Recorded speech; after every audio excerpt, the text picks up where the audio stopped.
Voilà, donc aujourd'hui, j'étais honoré de participer à la cérémonie de lancement de ces projets, qui est un projet de soutien de l'Union européenne au cycle électoral en Mauritanie et qui a comme bénéficiaire principal la CENI, la Commission électorale nationale indépendante, mais aussi la APA, la Commission nationale des droits de l'homme de Mauritanie, et qui sera fait en partenariat avec les centres européens d'appui électoral et qu'est-ce qui était représenté aujourd'hui par son vice-président Pito Teixeira. Donc, c'était une façon de montrer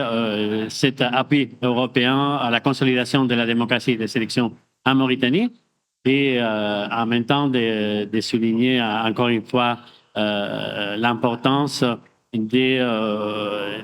mettre en place les recommandations qui avaient été faites à l'époque par la mission d'expertise électorale de l'Union européenne qui avait été très bien accueillie par le gouvernement mauritanien. Voilà, merci beaucoup. Voilà, donc aujourd'hui, j'étais honoré de participer à la cérémonie de lancement de ces projets, qui est un projet de soutien de l'Union européenne au cycle électoral en Mauritanie et qui a comme bénéficiaire principal la CENI, la Commission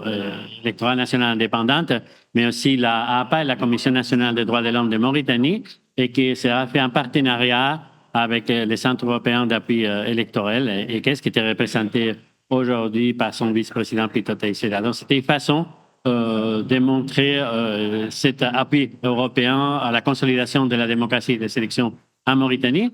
et en même temps de souligner encore une fois l'importance de mettre en place les recommandations qui avaient été faites à l'époque par la mission d'expertise électorale de l'Union européenne qui avait été très bien accueillie par le gouvernement mauritanien. Voilà, merci beaucoup.